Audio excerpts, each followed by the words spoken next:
Hi everybody, welcome to Midweek Musings. It's a little segment we'll put together each week during this time of isolation, in which we hope to bring you a story, an interview, a reflection from someone from our EBC community. Our very first one features Linley Yo. She's been at EBC for a long time. She also happens to be a psychologist, so we're going to share a bit of her story and get some of her wisdom for living through this time of isolation. Go well and God bless.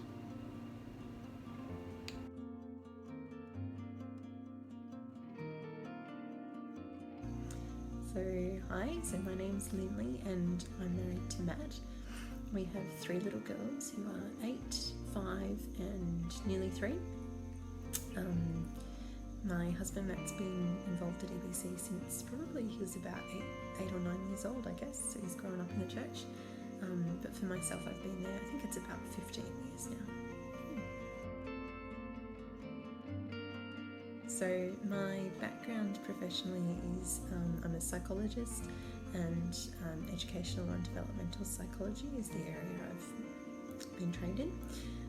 So I've had roles in the disability sector, I've worked as a school counsellor, and now working in a private practice where I see a range of people, children, adolescents, adults and people with disabilities as well.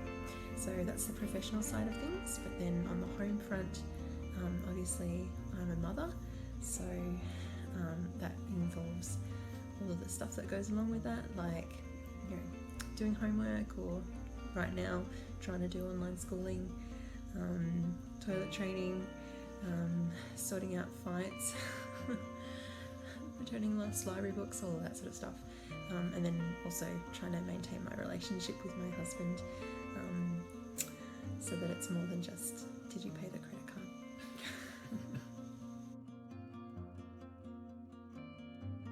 Okay, so some tips about mental health. So first off, I am working on this myself as well. So yes, I do have some expertise in the area, but that does not mean I'm that I can claim to have it down 100%. So yeah, I think that that's probably true for everyone as well, that no matter what your background and your expertise or experience in life, this is a new situation for us. It's completely outside the realms of what's normal.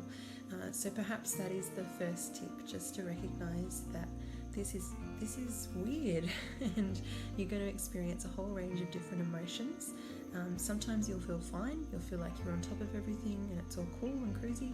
Other times you'll feel completely overwhelmed. There might be crying, for other people will be getting cranky or really irritable. So just to acknowledge to yourself and to recognise that full spectrum of emotional response is really normal and it's okay.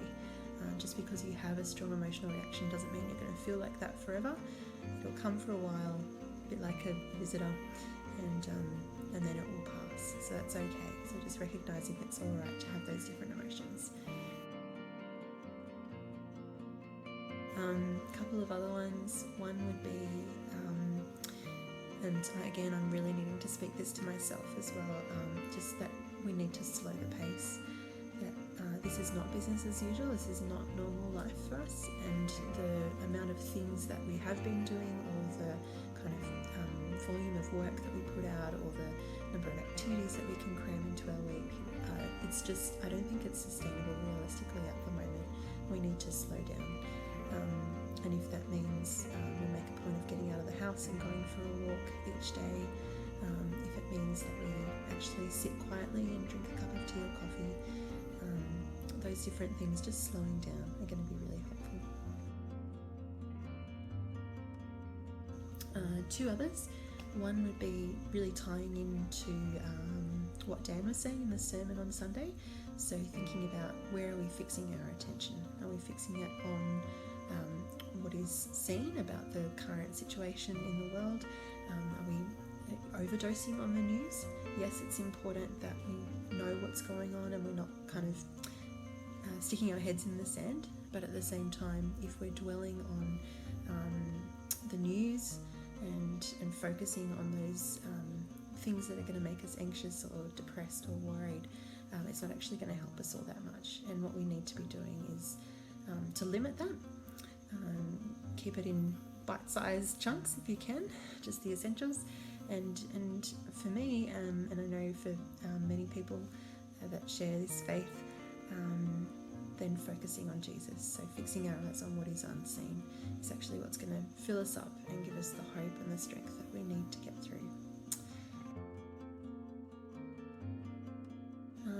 The only other thing that I would say is, and there's many other things as well, but these are just four, is that even though we're practicing physical distancing, and it is important that we maintain that and follow that recommendation, that doesn't mean that we should be socially disconnected. It's, now more than ever, I think we really need to be reaching out to the people in our lives. If we're fortunate enough to have someone else in the same household, so we can talk to them, keep that communication going, tell them when you're feeling overwhelmed, ask them when you need some help, and be that person for them as well. And if you're living alone, or even if you're not, but there's people in your network that you know, you don't know how they're going, reach out to them, make contact, make a point of encouraging each other and connecting, seeking support and offering support to the people around you. Even though it can't be in the same way as it normally is, it's still possible to do that. So I guess those would be 4 tips for how to look after your mental health at the moment. And maybe just one final one to wrap up with is to remember that this is not forever. This is a season and we will get through it. So take it a step at a time. A big thank you to Lindley for bringing us something of her personal and professional experience as a psychologist and as a believer. Yeah, thanks heaps. I trust you keep well as the week unfolds, and we'll see you on Sunday at online church. Hang in there and God bless. See you soon.